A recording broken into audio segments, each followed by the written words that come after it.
सच चाहे जितना भी छुपाया जाए एक दिन सामने आ ही जाता है। और उस रात अनन्या ने अपने अतीत का वो सच खोल दिया जिसने आरव की रूह तक को हिला कर रख दिया। डायरी के बंद पन्ने आखिरकार खुल गए और उनमें लिखी दास्तान एक ऐसी कहानी थी जिसमें मोहब्बत भी थी, कुर्बानी भी थी और टूटकर बिखर जाने का दर्द भी। अनन्या एक अनाथ थी जिसे माँ बाप का प्यार कभी नसीब नहीं हुआ। अनाथ आश्रम की ऊंची दीवारें ही उसकी दुनिया थीं। वहीं उसने रोना सीखा और वहीं चुप रहना भी, वहीं सपने देखे और वहीं अधूरे छोड़ देने की आदत भी डाल ली। लेकिन अनन्या हारी नहीं। उसने पढ़ाई पूरी की, कॉलेज तक पहुंची और सोचा अब अपनी जिंदगी अपने दम पर बनाएगी। कॉलेज के बाद वो नौकरी की तलाश में मुंबई चली आई, एक बड़ा शहर जिसकी रोशनी के पीछे हजार अंधेरे छुपे थे। उसने भूख सही, अकेलापन सहा, हर ठोकर खाई, लेकिन हार नहीं मानी। और इसी शहर में किस्मत ने उसे उसका सबसे बड़ा तोहफा दिया, दया। पहली मुलाकात एक छोटी सी कॉफी शॉप में हुई। अनजाने से शुरू हुई बात धीरे धीरे दोस्ती में बदली।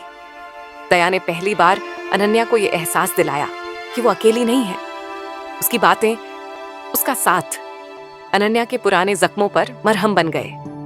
दोस्ती बढ़ी, फिर मोहब्बत हुई और आखिरकार दोनों ने शादी कर ली। अनन्या ने सोचा शायद अब मेरी अधूरी जिंदगी पूरी हो जाएगी, लेकिन किस्मत कभी किसी की नहीं होती। शादी को अभी कुछ महीने ही हुए थे कि एक हादसे ने उसकी पूरी दुनिया उजाड़ दी।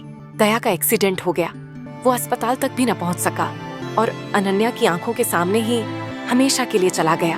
अनन्या की आंखों से आंसू रुक ही नहीं रहे थे। आरव, उस दिन मैंने सिर्फ अपना पति नहीं खोया, अपनी पूरी दुनिया खो दी। लेकिन असली दर्द तो उसके बाद शुरू हुआ। उसकी आवाज कांप उठी।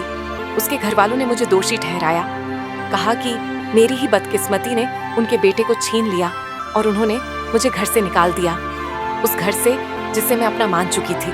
अनन्या जमीन पर बैठ गई, उसकी सांसें टूटी टूटी सी हो गईं। आरव, उस दिन से मैं दर बदर भटक रही हूँ। लोगों ने मुझे अभागन कहा, अपशगुनी कहा, हर दरवाजे ने मुझे ठुकराया। मैं जिंदा रही, लेकिन हर दिन हजार बार मरी। दया सिर्फ मेरा पति नहीं था, वो मेरा सब कुछ था और उसके जाते ही मेरी जिंदगी बर्बाद हो गई। आरव की आंखें भीग गईं। उसने अनन्या को देखा। अब उसके सामने कोई साधारण लड़की नहीं थी, बल्कि एक टूटी हुई रूह थी जो अपने अतीत की राख में आज तक जल रही थी। क्या आरव इस टूटे हुए अतीत को संभाल पाएगा, या अनन्या का ये दर्द भरा सच उनकी मोहब्बत को हमेशा अधूरा छोड़ देगा?